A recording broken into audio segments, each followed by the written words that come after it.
안녕하세요. 저는 서울에 살고 있는 40대 여자입니다. 저는 이혼한 지 꽤 시간이 흘러 결혼 생활에 대해 잠시 잊고 지냈는데요. 얼마 전 지난 사연들을 들어보다 저와 비슷한 이야기가 있어 문득 저의 그 시절이 떠올라 이렇게 사연을 보내게 되었습니다.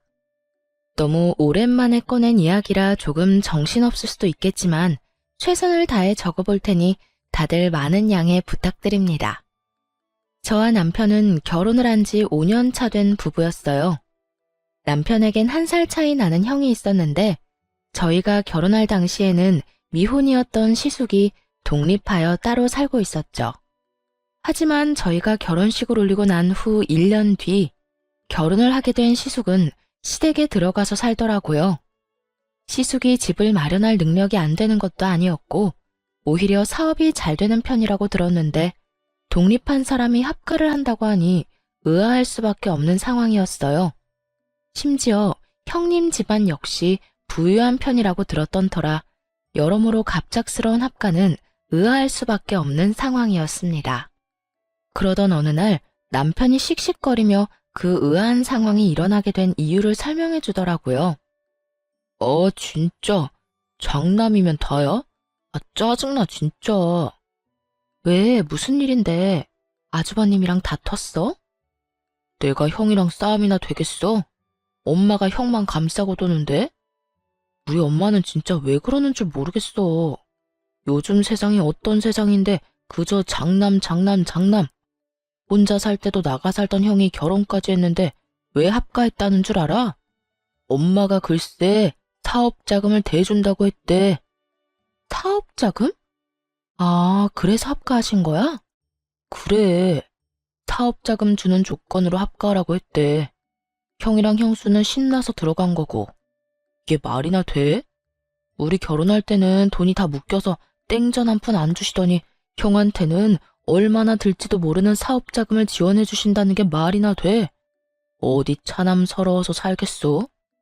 남편은 분하다는 듯 씩씩거렸고 전 비로소 아주버님과 형님이 합가한 이유를 알게 되었죠.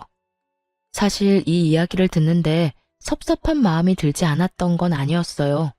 그저 그뿐 다른 생각은 맹세코 하지 않았어요. 시모가 가진 돈으로 시모 마음대로 쓰겠다는데 제가 뭘 어떻게 하겠어요? 그저 그런가 보다 하고 넘기는 수밖에요. 하지만 정작 남편은 그렇지 않은가 보더라고요. 씩씩거리며 섭섭한 마음을 표현하는 것을 넘어 저에게 효도를 강요하기 시작했으니까요. 아마 저와 남편이 시모에게 더 잘하면 본인에게도 콩고물이 떨어질 거라 생각하는 듯 했습니다.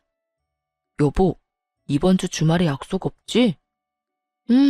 없긴 한데 왜? 왜긴 왜야. 우리 집에 가야 할 거 아니야. 가서 엄마 비위도 좀 맞추고 반찬도 좀 해주고 오자. 왜? 어머님 나한테 뭐 섭섭한 거 있으시대? 아니, 그냥 좀 잘 보이자 이거지. 갑자기 왜? 어머님한테 밉보인 것도 아니고 어머님 나 예뻐하셔. 그 정도 예쁨으로 되겠어? 형수는 지금 그 집에서 실시간으로 쉬지 않고 엄마한테 아부떨고 있을 텐데? 당신은 뭘 몰라도 한참 모른다니까. 우리 엄마가 아빠한테 받은 유산이 얼마인 줄은 알아? 그 많은 재산 다 형한테 넘어가게 둘 거냐고. 우리도 부지런히 잘 보여서 조금이라도 받아와야 할 거 아니야. 이 무슨 뜬금없는 소리인가 싶더군요. 시모를 몰라도 한참 모른다는 생각이 들기도 했고요. 저희 시모는요, 앞서 남편이 말했듯이 저희가 결혼할 때도 땡전 한 푼 보태주지 않은 분입니다. 그래서 대출금 갚아나갈 제가 안쓰러웠던 부모님이 현재 저희가 사는 집을 해주셨고요. 그런 시모가 아무리 합가를 조건으로 내세웠다고 한들 시숙에게 사업자금을 내준 이유가 뭐겠어요? 차남보단 장남, 시숙에게 뭐가 됐든 더 크게 물려주시겠다는 뜻 아니겠어요?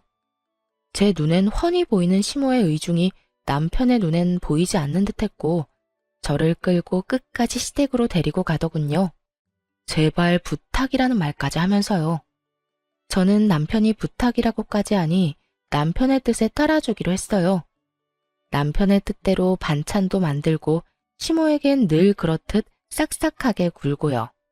남편 역시 저 못지않게 시모에게 잘하려고 했고, 그렇게 몇 년 동안을 저에게 효도를 강요했어요.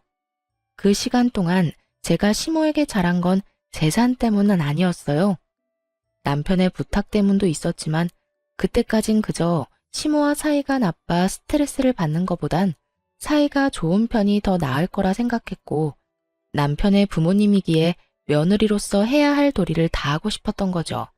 거기에다 시모와 함께 사는 형님의 안색이 날이 가면 갈수록 좋지 않아지니 딱 발길을 끊을 수도 없더라고요. 어머님, 형님, 저 왔어요. 왔어, 동서? 어머, 이건 다 뭐야? 그렇지 않아도 바쁜 사람이 빈손으로 오지. 매번 뭘 이렇게 바리바리 싸서 와? 에이, 이 정도 반찬 만들 시간은 있어요. 저희 먹을 거 만드는 김에 조금 더 만들면 되는걸요. 그런데 형님 안색이 어디 아파요? 안색이 너무 안 좋아요. 나? 아니, 그냥 좀 피곤해서 그래. 요즘 좀 피곤하네. 혹시 임신 아닐까요? 아니야. 그냥 말 그대로 좀 피곤해서 그래. 형님은 그저 피곤하다고 했지만 아무래도 그저 피곤한 안색이 아니었어요. 하지만 그렇다고 해서 계속 캐물을 수도 없는 노릇이었죠. 그래서 전 그저 갈 때마다 반찬을 만들어가며 형님의 일손을 덜어주었고 형님은 그런 제 마음을 고맙게 받아주곤 했어요. 제가 이렇듯 효도를 가장해 형님에게 도움을 주는 사이 남편은 시모에게 잘 보이려 갖은 노력을 하더군요. 엄마, 아들 왔어. 왔니? 바쁠 텐데 뭘 이렇게나 자주 와? 자주는 무슨?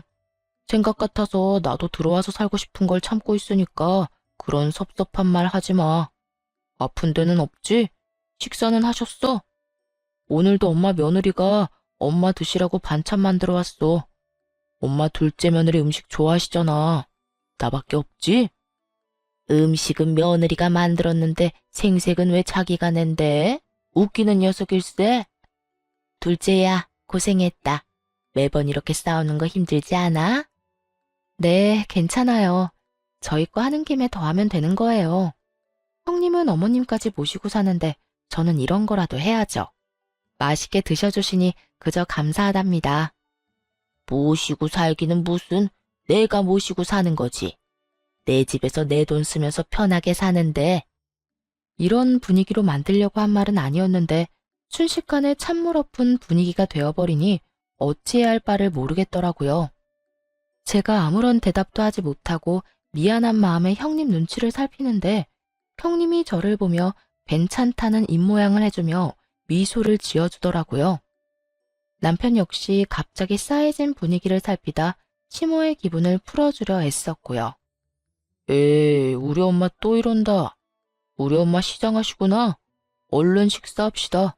자자, 둘째 며느리가 만든 비장의 반찬 장조림도 있다고요. 얼른 식사들 합시다. 이 녀석이 하여튼 누가 막내 아니랄까봐 애교만 많아서는 내가 우리 둘째 때문에 웃고 산다. 웃고 살아. 당연하지. 둘째 아들이 최고지. 그래, 최고다. 시모는 결국 남편의 애교에 웃어 보였고 그제야 전 안도의 한숨을 내쉴 수 있었습니다. 그날 이후 전 형님의 안색이 나쁠 수밖에 없었던 이유를 알 것만 같았고 전보다 더 자주 시댁을 오가며 반찬을 가져다 주었어요. 아마 모르긴 몰라도 시모의 시집살이로 형님이 고된 것 같은데 먹거리 걱정이라도 덜어주고 싶었던 것이었죠. 제가 이렇게 하는 만큼 남편 역시 노력하고 있었지만 시모는 여전히 남편에게 최고라는 말만 할 뿐 남편이 바라는 그 어떤 것도 주지 않고 있었죠. 그렇게 시모가 가지고 있던 건물은 하나 둘 처분해 시숙의 사업 자금으로 들어가고 있었고 남편은 점점 초조해하더군요. 이번에 또 건물 내놨다고 하던데. 이제 진짜 얼마 안 남았어. 형은 도대체 뭔 사업을 어떻게 하길래 돈이 그렇게나 드는 걸까? 난들 알겠어? 나도 사업의 사자도 모르는 사람인데? 그냥 뭐 사업 확장하거나 새로운 아이템 개발 중이거나 그렇겠지. 원래 사업하면 돈 많이 든다고들 하잖아. 남 이야기해? 당신이 왜 그렇게 태연해? 난 하루하루가 피가 마른다고. 이제 정말 며칠 안 남았는데 저러다 형한테 다 주면 어떡해 해. 어떻게 하긴 어쩔 수 없는 거지. 그러지 말고 당신도 이제 마음 내려놔. 주시면 감사하게 받고 아니면 어쩔 수 없는 거지. 당신이 그렇게 애타게 빈다고 해결될 문제가 아니잖아. 나도 알아, 안다고. 그래도 욕심이 나는 걸 어떻게 해? 아쉬운 마음이 드는 걸 어떻게 하냐고. 당신은 정말 욕심 안 나? 안 아쉬워? 나도 사람인데 욕심 나고 아쉽기도 하지. 그 건물 한 채면 이렇게 힘들게 회사 생활 안 해도 될 텐데 싶은 순간도 있고. 그런데 어쩔 수 없는 일이잖아. 내가 노력한다고 한들 안 되는 일인 걸 어쩌겠어? 확실하지도 않은 일에 헛된 희망 품으면서 괜한 시간 낭비하고 싶지 않아. 그러니까 당신도 조금만 내려놔. 그래야 당신도 스트레스 덜 받지. 남편은 입을 삐죽이며 알겠다고는 했지만 전혀 조금도 안 사람 같지 않았어요. 그 뒤로도 여전히 시모를 떠보기도 하고 부동산을 돌아다니며 매물들을 확인하는 것 같았거든요. 이런 남편의 모습이 한심한 적도 많았지만 남편의 마음을 전혀 이해하지 못하는 것도 아니었기에 그저 지켜만 봤습니다. 저는 당사자가 아니라서 그러려니가 될 수 있지만 당사자인 남편의 입장에선 같은 자식인데 오로지 시숙에게만 그 많은 재산이 들어가니 시샘 날만하다는 생각도 있었으니까요. 하지만 마지막 건물이 남았을 때 남편은 애가 탈 대로 탄 것인지 저에게 화를 내며 선을 넘기 시작하더군요. 당신은 도대체 엄마한테 어떻게 하고 있는 거야? 잘하고 있는 건 맞아? 남편의 신경질적인 목소리에 저 역시 그간 참아왔던 화가 터져버렸고 목소리가 절로 날이 선 채로 흘러나왔어요. 보면 몰라? 나 정도면 며느리 중에서도 잘하는 편이야. 자주 전화해서 안부 인사도 하고 음식 맛있게 되면 가져다 드리기도 하고 말이야. 이 정도면 됐지 뭘 얼마나 더 하란 말이야. 더 해, 더 하라고. 엄마 입안에 혀처럼 굴란 말이야. 건물 이제 한 채 남은 거 알지? 당신이 그 정도는 해야 그 건물 나한테 줄 거 아니야.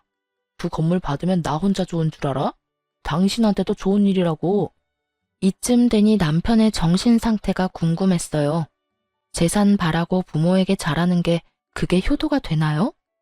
그리고 사지 멀쩡한 사람이 오로지 시모 재산만 바라고 자기 일엔 최선을 다하지도 않는 것도 이해가 되지 않았고요. 더는 차별받아 할 수 있는 당연한 시샘이 아니라 그저 시모의 재산을 물려받지 못해 환장한 사람처럼 보이기까지 했어요. 그래서 전 남편에게 좀 더 단호하게 말해주었습니다. 정신 차려 제발. 그 건물 우리 주시면 좋겠지 왜 안 좋겠어? 그런데 그걸 바라고 어머님께 과하게 잘하고 잘 보이려고 애쓰고 그런 건 아닌 것 같아. 어머님이 생각해 보시고 우리한테 주시고 싶으시면 주시겠지. 그러니까 당신도 좀 그만해. 어떻게 온 정신이 전부 어머님 재산한테 가 있어? 당신 들어보니까 요즘에 일처리도 제대로 못한다며. 당시에 저는 남편과 같은 회사지만 다른 부서에 일하고 있었고 남편의 일처리가 얼마나 개판이었는지 전혀 상관도 없는 제 부서까지 남편의 이야기가 전해지는 상황이었죠. 이대로 가다간 곧 해고당해도 이상하지 않은 상황이었던 터라 저는 결국 참았던 화를 내며 남편에게 한마디 하게 되었던 것이었습니다. 조금이라도 생각이 있는 사람이라면 반성하며 부끄러워하기라도 해야 할 텐데 남편은 오히려 그깟 회사 잘려도 상관없다며 큰 소리를 치더라고요. 그깟 회사 잘려도 상관없다고. 내가 평생 일해도 그 건물 살 수 있을 것 같아? 차라리 회사 그만둘까봐. 그만두고 엄마 비서나 할까? 이 무슨 말도 안 되는 소리인지 모르겠더라고요. 아니, 도대체 가정주부인 시모에게 비서가 왜 필요한가요? 저는 도무지 이해가 되지 않았고 더 이해되지 않는 건 이 모든 말이 남편의 진심이라는 것이었어요. 정신 나간 말을 하는 남편의 눈이 기대감에 차 반짝이고 있었거든요. 전 그런 남편에게 고함을 빽 질러버렸어요. 당신 정말 미쳤어? 정신 좀 차려 제발. 그리고 어머님이 일을 하는 것도 아니고 가정주부가 비서가 왜 필요해? 다시 한번 그딴 말 하기만 해. 효도고 나발이고 시댁에 발길도 하지 않을 테니까. 뭐? 당신 진심 아니지? 진심이야. 난 당신처럼 어머님 재산 바라지도 않아. 내 몸 멀쩡한데 내가 쓸 만큼만 벌면 되지. 난 그저 당신 엄마니까 그 감사함으로 어머님께 잘하려고 한 거지. 당신처럼 재산 바라고 이때껏 그랬던 거 아니었다고. 그러니까 당신도 더는 이상한 말 하지 말고 회사 일에나 신경 좀 써. 알겠어? 알겠어. 그런데 당신 이때까지 했던 것처럼 우리 집에 잘할 거지? 남편은 저의 단호한 태도에 한 발 물러서긴 했지만 끝까지 저의 화를 돋웠고 전 그런 남편에게 확실하게 말해주었어요. 당신 한 번만 더 그딴 소리 물으면 나 다신 어머님께 전화도 안 한다. 그리고 어머님 재산 이야기도 다신 꺼내지 마. 그딴 이유로 나한테 잘하라고 하는 거면 나 진짜 어머님이랑 확 싸워버릴 거니까. 알겠어? 알겠어. 남편은 여전히 정신을 차리지 못한 듯 했지만 적어도 저에게 더는 이상하고도 정신 빠진 소리는 하지 않더라고요. 불안하기도 했지만 한편으론 제 눈치를 보느라 일은 제대로 하는 것 같으니 다행이다 싶긴 했습니다. 그렇게 불안하지만 평화로운 나날들이 지나가고 있었고 저는 건물에 대해선 까맣게 잊은 채 지내고 있었어요. 그런데 어머님께 전화가 오더라고요. 남편과 그런 일이 있고 난 뒤 일부러 시모와 거리를 둔 것도 있긴 했지만 일도 바빠졌던 터라 통화한 지 오래되어 조금은 반가운 마음으로 전화를 받았어요. 어머님, 웬일이세요? 너무 오랜만이에요. 요즘 바쁘니? 연락도 없고 무슨 일이 있나 해서 전화했다. 아, 요즘 회사에 일이 좀 바빠서 연락 못 드렸어요. 잘 지내시죠? 아픈 곳은 없으시고요? 나야 늘 똑같지. 난 또 연락 없길래 네가 내 재산 포기했나 했지. 조금 황당했어요. 갑자기 웬 재산 타령인가 싶어서요. 결혼 이후 단 한 번도 시모에게 재산 이야기를 꺼낸 적도 없었기에 더욱 황당했죠. 그래서 전 시모에게 황당하다는 듯 웃으며 되물었어요. 네? 어머님, 그게 무슨 말씀이세요? 전 어머님 재산 바란 적 없는데요. 그러니? 난 네가 반찬도 만들어 오고 나한테 잘하길래 내 재산 바라고 그러는 줄 알았지. 그런 마음으로 한 행동 아니에요, 어머님. 그저 전 며느리 된 도리를 지키려고 했던 것뿐이에요. 반찬이야 매번 말씀드렸던 대로 저희 거 하는 김에 좀 더 해서 가지고 갔던 거고요. 그러니까 그렇게 말씀하지 마세요. 저 조금 섭섭해지려고 해요. 그러니? 네 남편은 생각이 좀 달라 보이던데 넌 아니라니 그리 믿으마. 하여튼 내일 주말인데 어디 가니? 내일이요? 정해진 건 없는데 왜 그러세요? 무슨 일 있으세요? 아무 일 없어. 다름이 아니라 약속 없으면 와서 반찬 좀 하거라. 네가 만든 반찬이 먹고 싶구나. 이상했어요. 단 한 번도 이런 말을 먼저 한 적이 없었던 시모인데 갑자기 전화까지 한 것을 포함해 여러 가지로 석연치 않더라고요. 왜인지 이상한 예감이 들기도 했고요. 무언가 이상하다는 생각이 들자 가고 싶지 않은 마음이 굴뚝이긴 하지만 이미 약속이 없다고 말해버린 전 하는 수 없이 가기로 약속을 해버렸죠. 그러면 내일 그이랑 같이 갈게요. 그래, 먹고 싶은 거 문자로 보낼 테니 올 때 대충 장 좀 봐오고. 네, 어머님. 전화를 끊자마자 시모에게선 먹고 싶은 음식 리스트들이 왔고 대부분 시모가 좋아하는 음식이 아닌 형님이 좋아하는 음식들이더군요. 더욱 싸한 기분이 들었지만 일단 전 남편과 함께 장을 봐 시댁으로 가게 되었습니다. 길게 생각해봤자 답은 없고 일단 가서 어떤 일이 일어나고 있는지 제 눈으로 확인하는 것이 빠르다는 생각에서였죠. 그렇게 전 온 신경이 곤두서 있는데 이러한 제 생각은 전혀 모르는 남편은 그저 제가 장까지 봐서 오랜만에 시댁에 간다는 사실에 한껏 신이 났더라고요. 여보, 무슨 바람이 불어서 우리 집에 가자고 했어? 이렇게 장까지 봐서 말이야. 어머님이 좀 오라고 전화 왔더라고. 나는 마음이 심란한데 당신은 그저 신나? 나는 신나지. 그동안 당신이랑 우리 집 가고 싶었는데 당신이 싫다고 할까봐 말도 못 꺼내고 있었는데 이렇게 당신이 먼저 우리 집에 가자니까 당연히 신나지 않겠어? 그런데 당신은 왜 심란해? 그냥 느낌이 안 좋아. 꼭 무슨 일이 일어날 것만 같은 기분이야. 일어날 일이 뭐가 있어. 그냥 엄마가 당신 음식 먹고 싶은가 보지. 아, 당신은 참 좋겠다. 그렇게 온 세상이 간단하고 밝기만 해서. 부럽다, 부러워. 남편은 저의 비꼬는 말에도 그저 신나서 이리저리 방방 뛰어댔고, 전 그런 남편을 끌고 시댁으로 향했어요. 시댁에 도착하니 집골이 말 그대로 엉망진창이더라고요. 늘 모델하우스처럼 깨끗한 상태를 유지하는 집이었는데 바닥엔 머리카락이 굴러다니고 설거지는 산처럼 쌓여있는데도 욕실엔 마땅한 수건 한 장이 없더라고요. 전 깜짝 놀라 섣불리 아무것도 건드리지 못하고 있었고 남편은 시모를 부르더군요. 남편의 부름에 시모는 눈을 비비며 안방에서 느긋하게 걸어 나왔고요. 엄마! 엄마! 왔니? 깜빡 잠들었네. 언제 왔니? 막 왔어. 그런데 집골이 왜 이래? 형수는?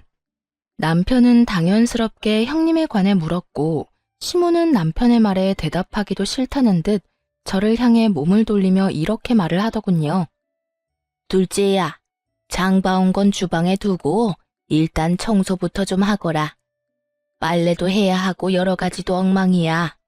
집안일 좀 대충 하고 그리고 음식 만들려무나 부탁 좀 하마. 네? 아, 네. 왜 제가 해야 해요? 이딴 말은 나오지도 않았어요.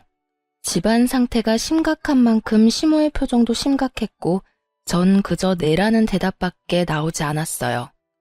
그렇게 전 쌓여있는 집안일들을 하고 음식들을 해냈고 상을 다 차리고 나니 시모가 이렇게 말하더군요. 어머님, 식사하세요. 그래. 다 했니? 고생했다. 그런데 오늘은 이만 집에 가거라.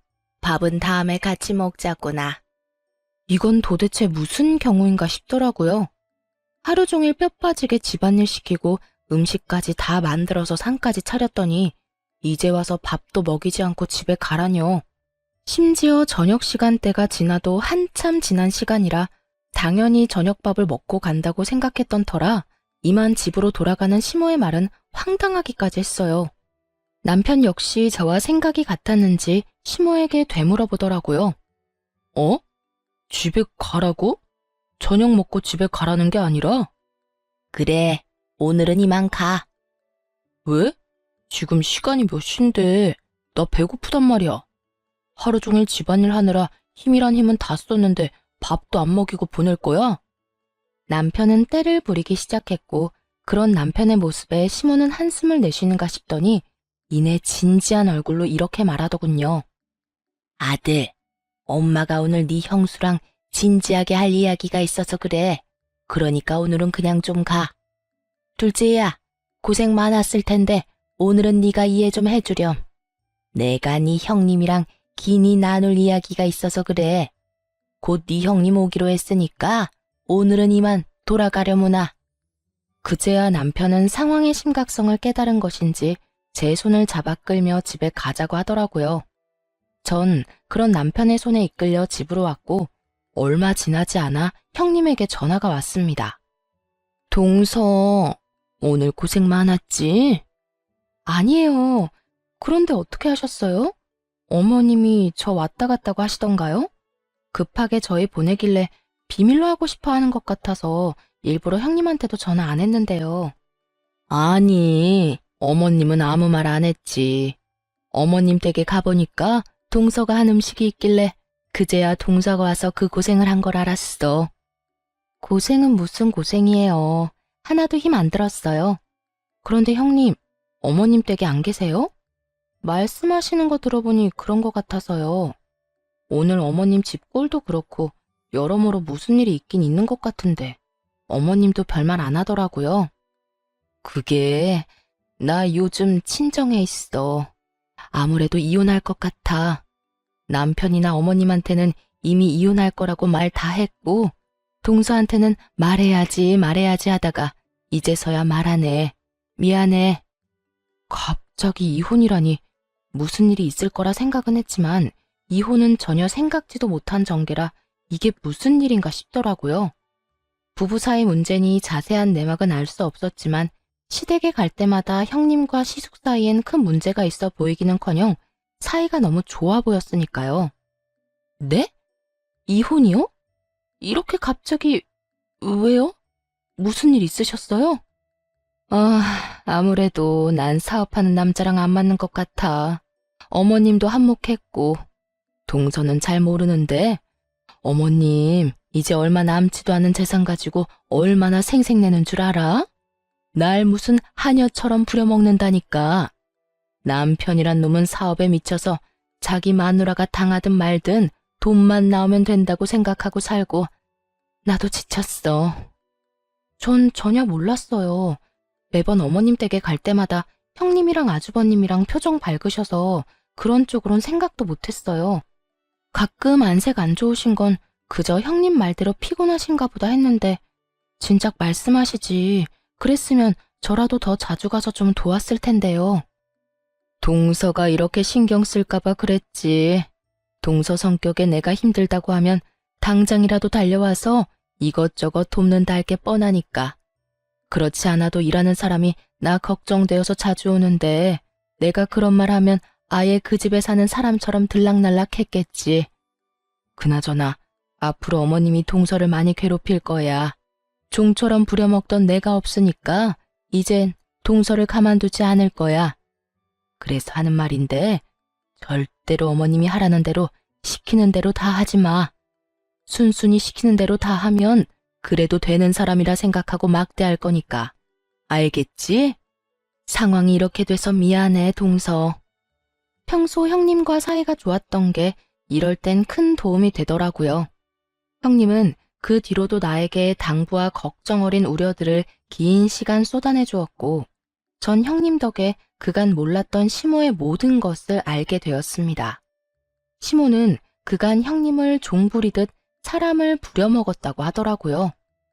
시모는 정말 손가락 하나 까딱하지 않았고 형님이 너무 힘이 들어 인상이라도 찌푸리는 날엔 불호령이 떨어졌다고 했어요.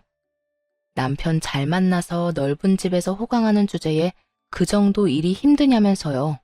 그러면서 그런 식으로 힘든 티 내면 정말 삶이 힘들게 만들어주겠다고도 말했다더군요. 시숙의 사업 자금을 끊어버리겠다는 말이었죠. 형님은 시숙의 앞길을 막을 수 없었기에 그저 시모가 시키는 대로 호구처럼 살았고 이 모든 상황을 시숙은 뻔히 다 알면서도 그저 지켜봤다고 하더군요. 그런 날들이 반복되자 형님은 결국 폭발해버렸고 시모와 대판 싸우고 집을 나와버렸다고 했어요. 그러면서 하는 말이 앞으로 제가 타깃이 될 테니 조심하라고 당부 또 당부해주더라고요. 형님의 말을 들으면서도 설마 나에게까지 그런 짓을 할까 했는데 상황은 형님의 말처럼 흘러가더군요. 그간 저에게 먼저 연락을 잘 하지도 않던 시모는 틈만 나면 저에게 연락을 해 이것저것 시켜 먹으려고 들더라고요. 둘째야, 오늘 회사 마치고 집으로 좀 오거라. 오늘이요? 그래, 오늘. 와서 화장실 청소도 좀 하고 수건도 좀 삶거라. 수건이 영 시원치가 않아. 푹 삶아야 때도 지고 뽀송뽀송하기도 하고. 그리고 오는 김에 장도 좀 봐오고. 돈은 오면 줄 테니 장 보는 김에 과일도 좀 넉넉히 사와. 과일도 다 떨어져 가니까. 알겠지? 그러면 오는 걸로 알고 끊으마. 말이 좋아야 부탁이지. 이건 뭐 앞으로 절 호구 취급을 하겠다는 선포와도 같더군요. 형님에게 들은 말이 없었다면 그놈의 며느리로서 해야 할 도리라고 생각하며 호구 잡히는 줄도 모르고 시댁으로 갔겠지만 들은 말이 워낙 많았던 저는 시모에게 뭐 하나라도 효도하고 싶어 안달이 난 남편에게 전부 넘겨버렸어요. 바보 같은 남편놈은 아무것도 모르고 신나서 시댁으로 달려갔고 그럴 때마다 시모는 저에게 연락이 와 형님에게 그랬던 것처럼 재산 타령을 하기 시작했어요. 내가 오늘 너한테 오라고 하지 않았니? 왜 네가 안 오고 내 아들을 보내? 제가 뭘 할 줄 안다고. 제가 가려고 했는데 일이 워낙 바빠서요. 너희 같은 회사지 않니? 너는 바쁜데 네 남편은 한가해? 말이 되는 변명을 해야 믿는 척이라도 하지. 어머님, 남편이랑 저랑 부서가 달라요. 부서마다 하는 일도 다르고 일이 다르니 바쁜 시기도 다르고요. 요즘은 우리 부서가 유난히 바쁘고 남편 부서는 한가한 편이라서 그래요. 정 못 믿겠으면 남편한테 물어보세요. 됐다. 그걸 못하러 물어봐. 뭐 중요한 거라고. 하여튼 앞으로 내가 부르면 제깍제깍 달려오거라. 그래야 내가 너 하는 짓이 예뻐서라도 하나 남은 건물 네 남편한테 주지 않겠니? 그러니까 나한테 잘해. 시키는 대로만 잘해도 긍정적으로 잘 생각해 볼 테니까. 재산에 눈꼽만큼도 관심이 없었던 저에게 시모의 이런 말들이 무서울 리가 없었고, 그랬기에 전 말 같지도 않은 말들을 한 귀로 듣고 한 귀로 흘려버렸습니다. 그렇게 시모가 저를 부르면 저는 남편을 보내버리는 일상이 반복되고, 어느 날은 시모에게 한 소리 들은 남편이 저에게 화를 내더라고요. 당신, 이때까지 우리 엄마가 나 부른 게 아니라 당신 부른 거라며? 당신은 나 부른 거라고 했었잖아. 누굴 불러서 누가 가든 그게 무슨 상관이야? 누구라도 가서 집안일 했으면 됐지. 그리고 당신 엄마 집 일인데 꼭 나만 가서 해야 한다는 법이라도 있어? 누구든 시간 남고 마음 가는 사람이 가서 하면 되는 거지. 엄마가 싫다잖아. 엄마가 나 말고 당신 보고 오래. 오늘도 나한테 얼마나 짜증냈는 줄 알아? 마누라 말이라면 똥도 먹을 놈이라는 말까지 했다고. 앞으로는 엄마가 부르면 당신이 가. 당신이 가서 집안일을 하든 엄마 어깨를 주물러 주든 엄마가 시키는 일은 당신이 하란 말이야. 저는 이 말이 꼭 앞으론 시모의 하녀로 살라는 말처럼 들려 기분이 너무 나쁘더라고요. 제가 강아지도 아니고 오라가라 하면 그 말을 다 들어야 하나요? 하물며 집에서 키우는 강아지도 자기 기분 나쁘면 무시하고 들은 척도 안 하는 마당에 이 무슨 개보다도 못한 취급인가 싶었어요. 여보, 내가 진짜 마지막으로 말하는 거니까 잘 새겨들어. 효도를 하고 싶거든 당신이 직접 해. 괜한 사람 괴롭히지 말란 말이야. 나 요즘 일하느라 정신없어서 시댁까지 신경 쓸 여유도 없고 일이 한가하다고 한들 시댁 일 도맡아서 할 생각도 없어. 특히 당신처럼 재산 바라고 하는 효도? 난 더 이상 하고 싶지 않아. 그러니까 나한테 강요하지 마. 제 말에 남편은 기분이 상해버렸는지 빈정거리며 가소로운 협박을 하더라고요. 어이구 무서워라. 어디 겁나서 효도하라는 말이라도 할 수 있겠어? 그래, 나도 좋다 이거야. 앞으로 당신한테 절대 우리 집에 가라는 말 안 할게. 안 하면 되잖아. 대신 우리 엄마한테 건물 물려받으면 당신은 국물도 없으니까 그런 줄 알아. 10원짜리 하나 주지 않을 테니까 그때 가서 섭섭해하지나 말라고. 30살 넘은 남자가 어쩌면 이렇게도 유치한지. 정말 제가 남편을 데리고 사는 것인지 3살짜리 아들을 데리고 사는 것인지 헷갈릴 지경이었어요. 아니 3살짜리라면 귀엽기라도 하지. 이건 재산에 눈이 멀어서 마누라까지 호구 잡히게 하려고 하니 오만정이 떨어지려고 하더라고요. 아휴, 제발 돈 좀 받아달라고 무릎 꿇고 빌어도 절대 안 받을 테니까 그런 걱정 말고 제발 당신 선에서 당신이 알아서 효도해라. 알겠어? 그 후로도 전 여전히 시모가 부르면 남편을 보내버렸고 남편은 기분 나쁜 티를 내긴 했지만 늘 저를 대신해 시댁으로 가더군요. 그러던 어느 날 시댁으로 간 남편이 시모와 함께 집으로 돌아오는 것이 아니겠어요? 남편의 양손엔 시모의 짐이 가득했고 전 무슨 일인지 물었어요. 어머님, 갑자기 무슨 일이세요? 당신 손에 그건 뭐야? 무슨 짐이야? 저의 물음에 남편은 제 눈치를 살피며 조심스럽게 말을 꺼내더라고요. 이게 뭐냐면 우리 엄마 짐이야. 한동안 우리 집에서 지낼까 하고. 남편의 눈치를 보아하니 남편이 계획한 일은 아닌 듯했고 시모가 독단적으로 밀어붙인 듯했어요. 남편은 지나치게 제 눈치를 살피고 있었고 그런 남편의 행동이 마음에 들 리 없었던 시모는 저를 쏘아보며 당당하게 제 집에서 살겠다고 선포하더라고요. 뭘 그렇게 눈치를 보면서 말해? 나 한동안 여기서 좀 지내마. 너도 들어서 알겠지만 첫째네 결국 이혼했어. 그것 때문에 우리 장남이 속이 많이 상하는지 술을 마시고 집에 들어오는 날이 잦아져서 내가 잠을 통 못 자고 있고 말이다. 그래서 한동안은 내가 여기서 지내면서 기력 회복 좀 하려고 한다. 이건 무슨 자다가 봉창 두드리는 소리인가 싶더라고요. 아니, 시숙이 이혼을 했는데 왜 우리 집에 오는 건가요? 시숙이 술에 취해 집에 오면 앞으로 술을 자제하라고 하면 되는 일 아닌가요? 왜 애꿎은 우리 집에 와서 다짜고짜 살겠다고 하는 것인지 이해가 되지 않더라고요. 저에게 상의 한마디도 없이요. 저도 며느리로서의 도리 참 좋아합니다. 그런 저라도 이건 아니라는 생각이 들더라고요. 지금 이 자리에서 이 사태를 허용하고 넘어간다면 그 후에 일어날 일이 불보듯 뻔했으니까요. 아니요, 어머님. 전 싫습니다. 내가 잘못 들은 것 같은데 방금 너 뭐라고 그랬니? 싫다고 그랬니? 네, 싫어요. 저는 어머님이랑 같이 사는 거 생각도 해본 적 없어요. 아니, 100번 생각해 본다 한들 싫어요. 너 정말 이딴 식으로 나올 거니? 내가 여기서 평생 산다는 것도 아니고 잠시 좀 지내다가 가겠다는데 그것도 안 된다 이 말이니? 시모는 저의 당돌함이 어이가 없다는 듯 되물어오더라고요. 마치 당연히 네가 해야 할 일인데 왜 안 된다고 하는지 이해가 되지 않는다는 투로요. 전 그런 시모의 말투가 더욱 마음에 들지 않았고 제대로 알아듣도록 더욱 강하게 말을 했어요. 네, 싫어요. 어머님은 잠깐이라고 하지만 그 잠깐이 1년이 될지 10년이 될지 누가 알겠어요? 어머님 형님께도 잠깐만 같이 살자고 해놓고선 4년을 부려먹으셨다면서요. 전 죽어도 그렇게는 못 사니까 그런 줄 아시고 돌아가 주세요. 전 단호했고 그런 저의 태도에 남편이 더 놀라 저를 뜯어말리기 시작하더군요. 당신 미쳤어? 엄마한테 지금 그게 무슨 말이야? 말투는 또 그게 뭐고? 얼른 사과드리지 못해?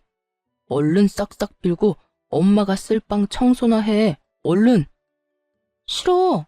내가 왜 그래야 하는데? 그리고 당신 잊었나 본데 여기 우리 집에서 해준 내 집이야. 명의도 내 명이라고. 이딴 집 몇 푼이나 한다고 이 유세인지 모르겠네. 그래, 네가 나가라니 내가 나간다마는 이 한 가지는 똑똑히 알아둬라. 내가 이 집에서 한 발이라도 나가는 순간 내 아들도 이 집에서 나가는 거야. 이 말이 무슨 말인 줄 아니? 네가 날 이 집에서 내보내면 내가 너희 이혼시키겠다는 말이야. 그래도 내가 이 집에서 나가길 바라니? 넌 절대 날 이 집에서 내보내지 못해. 라는 시모의 속마음이 들리는 듯 했어요. 착각도 유분수지. 어떻게 저런 착각을 할 수 있는 것인지 참 황당하더라고요. 여기서 시모를 따라 나가 저하고 이혼을 하겠다는 남편이면 저도 그깟 이혼 웃으면서 할 수 있다는 걸 시모는 전혀 모르는 듯 했어요. 남편 역시 마찬가지였고요. 전 아주 큰 착각을 하고 있는 두 사람을 향해 이렇게 말했어요. 네, 그래도 상관없으니 지금 당장 나가주세요. 당신도 마찬가지야. 어머님 말씀대로 내가 어머님 나가라고 해서 나랑 이혼할 생각이면 지금 당장 짐들 다 싸들고 가. 2번 다신 짐 핑계로 이 집에 들락날락하는 일 없게. 들었지? 아들, 당장 짐 챙겨. 네 마누라가 겁대가리 없이 짓거리는 거 보니까 이참에 버릇을 단단히 고쳐줄 필요가 있겠구나. 어디 법원 가서도 그리 당당할 수 있는지 두고 보자. 두 여자의 진심 가득한 선포에 남편은 잠깐 멈칫한다 싶더니 이내 시모의 강한 눈빛 한 번에 짐을 다 챙겨 시모의 뒤를 따라 집을 나가버리더라고요. 오만정이 떨어졌던 남편이긴 했지만 이혼만은 하기 싫어 마지막 기회를 줬던 것인데 그 기회를 발로 뻥 차버리는 남편을 보며 저 역시 굳게 마음을 다잡게 되었죠. 쇳불도 당김에 빼라고 전 남편이 집을 나간 바로 다음 날부터 이혼 준비를 시작해 남편에게 통보해버렸습니다. 여기 이혼 서류 도장만 찍으면 돼. 기어코 이혼을 하자고? 당신도 짐까지 싸서 나갔을 땐 이 정도는 각오했던 거 아니었어? 위자료, 재산 분할 잘 살펴봐. 소송까지 하려면 그래도 되고. 난 당신이 어떻게 하든 다 준비돼 있으니까. 그런데 될 수 있으면 빨리 끝내고 싶으니까 합의를 하든 소송을 하든 잘 생각하고 결정 빨리 내려줬으면 좋겠어. 당신이야말로 잘 생각해. 당신 나 없이 살 수 있어? 나랑 이혼하면 회사는 어떻게 다니게? 자신 있어? 정말 나랑 이혼할 수 있겠어? 그까짓 이혼이 뭐라고? 해야 할 상황이면 그냥 하는 거지. 그리고 착각 좀 하지 마. 나 당신 없이 잘 살 수 있고 내가 잘못해서 하는 이혼도 아닌데 회사 생활까지 걱정해야 하는 거야? 요즘 세상에 이혼 좀 한다고 별 문제될 게 있겠어? 그러니까 이상한 걱정하지 말고 결정이나 빨리 해. 남편은 한치의 흔들림도 없는 저를 보며 차라리 잘 됐다는 듯 이혼에 동의하더군요. 조건도 제가 내세우는 대로 다 해준다면서요. 그래, 하자. 당신 말대로 그까짓 이혼 하면 되지 뭐. 조건도 당신이 원하는 대로 다 해줄 테니까 빨리 이혼해. 그까지 푼돈 얼마든지 줄게. 어차피 난 엄마한테 건물 받을 건데 그깟 돈 아껴서 뭐 하겠냐? 그래, 참 부럽네. 그 건물 부디 꼭 당신이 받길 바래. 그러면 합의한 걸로 알고 있을게. 법원에서 보자. 그렇게 전 다른 분들에 비해 비교적 빠르고 깔끔하게 이혼을 할 수 있었습니다. 결혼 생활 내내 저를 괴롭게 만들었던 시모의 재산은 결국 저의 이혼에 큰 도움이 되더군요. 전 남편이 정말로 저의 뜻대로 제가 내세운 조건에 맞춰 이혼을 해주었으니까요. 정말이지 그 재산에 감사한 마음이 다 들더군요. 그렇게 이혼이 확정되던 날, 전 남편은 저를 보고 비웃으며 이렇게 말하더군요. 멍청하긴. 가만히 있으면서 엄마하고 내가 시키는 대로만 했어도 돈방석에 앉았을 텐데 괜한 고집부리다 이혼녀 딱지나 붙게 되고 꼴 좋다. 나만 이혼녀 됐다는 듯이 말한다. 내가 이혼녀면 당신은 이혼남이야. 그리고 돈방석? 그래, 어디 두고 볼게. 당신이 돈방석에 앉게 될지 아니면 쪽박을 차게 될지 당신이야말로 후회하지 마. 왜 이렇게까지 말을 했냐고요? 다 이유가 있었어요. 사실 전 시모가 가진 것은 아무것도 없는 상태였거든요. 형님에게 들은 바로는 전 남편이 철석같이 믿고 있는 건물마저 진작 처분해 시숙에게 투자한 상태였고 시숙은 그마저도 날려먹었다고 하더라고요. 사업이 잘 돼서 끊임없이 자금을 주고 있었던 것이 아니라 차리는 족족 망해서 끊임없이 자금을 퍼붓고 있었던 것이었어요. 연달아 사업을 말아먹은 시숙은 날마다 술을 퍼마시고 다니고 있었고 그 꼴이 보기 싫어 시모는 제 집까지 온 것이었어요. 처음부터 이러한 사실을 전 남편에게 숨기려고 한 것은 아니었어요. 처음엔 이런저런 일로 피곤해서 말하지 못했고 그 뒤론 정말 새까맣게 잊어버려 말을 못하고 있었던 것이죠. 그런데 그 뒤로 많은 일들이 일어나며 이혼까지 하게 되었으니 더욱 말할 필요가 없어진 상황이었어요. 후회? 내가 후회를 왜 해? 내가 너처럼 멍청한 줄 알아? 난 적어도 내 밥그릇은 내가 알아서 챙겨. 너처럼 눈앞에서 놓치지 않는다고. 그러니 너나 땅을 치고 후회하지 마. 이렇듯 끝까지 저에게 헛소리만 하는 전 남편을 보며 후회할 사람은 너라는 말을 속으로 얼마나 되뇌었는지 모릅니다. 이혼을 하고 난 후 전 남편, 시모 모두를 바로 차단해버렸습니다. 혹시나 하는 상황에 대비해 집도 세를 줘버렸고 회사도 이직을 해 다른 지역으로 이사까지 와버렸죠. 그 후 형님에게 전해 들은 바로는 재산을 전부 시숙에게 투자한 것을 알아버린 전 남편이 저를 찾아 나섰다고 하더라고요. 제가 연락이 되지 않자 형님에게까지 연락이 와 재산은 전부 날린 것이 맞냐, 정말 저와는 연락이 되지 않냐 등등 몇 번이고 물었다고 했어요. 저를 찾아다니는 검은 속내는 뻔했어요.